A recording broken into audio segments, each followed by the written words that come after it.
இயேசு உங்களை நேசிக்கிறார். பிரியமானவர்களே, இந்த நல்ல ஆண்டவர் நம்மளோடு பேசும்படியாய் வேதத்திலிருந்து 2 வசனங்களை கூட வாசித்து ஆண்டவர் நம்மளோடு பேசுகிற, நாம் கற்றுக்கொள்ளக்கூடிய இந்த வேத வசனத்தின் நிமித்தமாய் நம்மளோடு ஆண்டவர் இடைபடுகிற காரியங்களை பார்ப்போம். அது 2 தீமோத்தேயுவின் புஸ்தகம் 2வது அதிகாரம் 20வது வசனம் 21வது வசனம் எப்படியாக சொல்லப்படுகிறது. ஒரு பெரிய வீட்டிலே பொன்னும் வெள்ளியுமான பாத்திரங்களும் அல்லாமல் மரமும் கல்லுமான பாத்திரங்களும் உண்டு. அவைகளில் சில கனத்திற்கும் சில கனவீனத்துக்கும் உரியவைகள். ஆகையால் ஒருவன் இவைகளை விட்டு தன்னை சுத்திகரித்து கொண்டால் அவன் பரிசுத்தமாக்கப்பட்டதும் எஜமானனுக்கு உபயோகமானதும் எந்த நற்கிரியைக்கும் ஆயத்தமாக்கப்பட்டதுமான கனத்துக்குரிய பாத்திரமா இருப்பான். பிரியமானவர்களே, எல்லா இடங்களிலும், அநேக இடங்களில், அநேக ஊழியங்களில், ஸ்தலங்களில், வியாபார ஸ்தலங்களாக இருக்கலாம், ஜெப கூடுகைகளாக இருக்கலாம், ஒரு பெரிய பிரயர் டீமாக இருக்கலாம், சபையாக இருக்கலாம், எல்லா இடத்துலையுமே ஒரு கனத்துக்குரிய பாத்திரமாக இருக்க வேண்டும் என்கிற எல்லாருக்கும் ஒரு ஆசை உண்டு.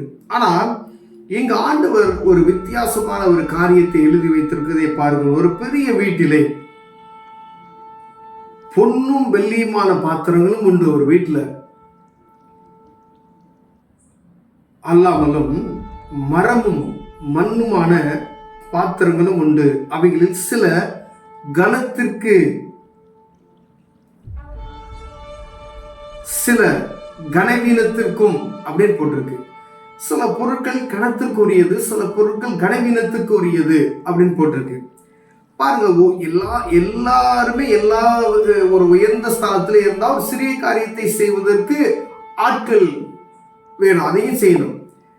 எப்பயுமே வாழ்க்கையில நம்ம ஒரு மேலிடத்துல இருக்கிறோம் அப்படின்னா அந்த கீழான காரியங்களை நம்ம செய்து பழகி கொண்டோமானால் அந்த மேலான இடத்திற்கு, கனமான காரியத்திற்கு நம்மளை ஆண்டவர் மாற்றி விடுவார். பிரியமானவர்களே, ஒருவேளை எடுத்ததுமே நான் ஒரு கனவீனமான ஒரு வெள்ளியாகவோ ஒரு பொன்னான ஒரு இடத்துல போய் உயர்ந்த ஸ்தலத்துல நான் உட்காருகிற ஒரு எண்ணத்தை விட்டு எல்லா காரியத்திலும் நான் தரையிலிருந்து, ஏன்னா நம்மளோட ஆண்டவர் என்ன செஞ்சிருக்காரு, தூசியிலிருந்து உயர்த்திருக்கிறார், சாம்பலிலிருந்து நம்மளை உயர்த்திருக்கிறார், புழுதியிலிருந்து நம்மளை உயர்த்திருக்கிறார், சேற்றிலிருந்து நம்மளை உயர்த்திருக்கிறார். அப்ப எவ்வளவு மேன்மையாய் நம்மளை வைத்திருக்கிறார் என்று நம்ம அறிந்துள்ளோம். ஆனா ஆண்டவர் சொல்லுகிறத பாருங்க, கீழே ஆகியால் ஒரு இவைகளெல்லாம் விட்டு தன்னை சுத்திகரித்துக் கொள்ளணுமா. ஒரு மனிதன் கனத்துக்குரிய பாத்திரம் கனவீனத்துக்குரிய பாத்திரமாய் இருக்கிறான் என்பதை காட்டிலும் தன்னை ஒரு மனிதன் எப்படி சுத்திகரித்துக் கொண்டு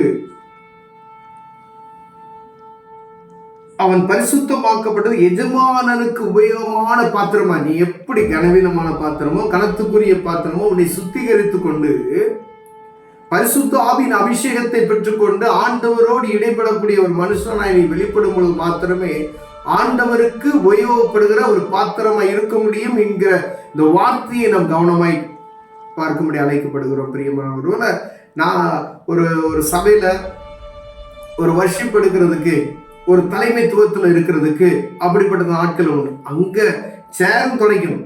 அப்ப அந்த இடத்துக்கும் நம்ம தயாரா இருக்கணும். அப்ப முதலே நம்ம சேர் துடைக்கிற வேலையை நம்ம பார்த்துட்டோம் அப்படின்னம்னா உங்களுக்கு அது அங்கிருந்து நீங்க வந்து சேர் துடைக்கிறதுக்கு ஒரு அதுக்கு தான் சுத்திகரிக்கப்பட்டு தேவனுடைய பரிசுத்த ஆவியினாலே தன் இருதயத்தை சுத்திகரிக்கப்பட்ட மனிதனாய் நாம் காணப்படும் பொழுது எஜமானனுக்கு உபயோகமுள்ள பாத்திரமாய் அந்த இடத்துல நம்ம பயன்பட முடியும் என்கிற வேத வாக்கியத்தை நாம் புரிந்து கொண்டு செயல்பட்டோமானால், ஒருவேளை நீங்க மேடை பேச்சாளராக இருந்தாலும் முதல்ல அந்த கீழே இருக்கக்கூடிய சேர்ஸ் அரேஞ்ச்மெண்ட் பண்ணிட்டு அங்க துடைத்து எல்லாத்தையும் சரி செய்து விட்டு போகக்கூடிய ஒரு வாக்கியத்தை நம்ம பெற்றிருக்க முடியும். பிரியமானவர்களை, எந்த சூழ்நிலையிலும் நான் இறங்கி தாழ்ந்திருக்கவும் தெரியும், வாழ்ந்திருக்கவும் தெரியும் அப்படின்ற காரியத்துக்கு நாம் எச்சரிக்கை உள்ளவர்களாய் காணப்படும்படி அழைக்கப்படுகிறோம். பிரியமானவர்களே, இப்படிப்பட்டதான காரியம் எல்லாருக்கும் இருதயத்துல பாரத்தை வைக்கக்கூடிய மன கசப்புகளை வரக்கூடிய காரியங்கள் நடக்கிறது நாம் பார்க்கிறோம். சபைகள்ல ஒருவேளை ஸ்கூலா இருக்கிறோம், அந்த இடத்துல ஒரு மேன்மையான இடத்துல இருக்கிறவங்க கொஞ்சம் தாழ்மையான இருக்கிறவங்க பேசிட்டாங்கன்னா அப்படிப்பட்ட இடத்துல எல்லா இடத்துலையுமே உயர்வு தாழ்வு அப்படி என்பது காணப்படுகிறது நாம் பார்த்திருக்கிறோம். ஆனால் ஆண்டவர் சொல்றார், சில கணத்திற்குரியதும் கனவீனத்துக்குரியும் இருக்கு. ஆனா இந்த ரெண்டு காரியத்துக்கு காட்டிலும் உன்னை நீ பரிசுத்தமாக்கி கொண்டனா எஜமானனுக்கு உபயோகக்கூடிய பாத்திரமா நீ மாற்ற முடியும்.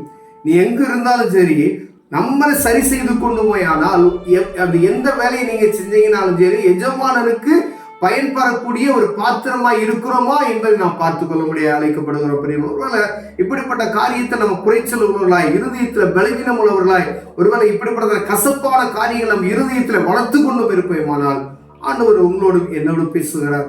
அதிலிருந்து ஆண்டவர் சற்று நம்மை சுத்திகரித்து எந்த வேலையை செய்தாலும் ஆண்டவருக்காய் செய்கிறோம் என்கிற ஒரு கிருபையை நாம் பெற்றிருப்போம். ஏனால் அதை காட்டில் ஒரு மேன்மையான அனுபவம் இல்லை பிரியமான. ஆண்டவரே கொடுக்க முடியும் அந்த காரியத்தை. இந்த பரிசுத்த ஆவியினால சுத்திகரிக்கப்பட்டால் மாத்திரமே அப்படிப்பட்டதான மேன்மையான காரியத்தை நாம் பெற்றுக்கொள்ள முடியும்.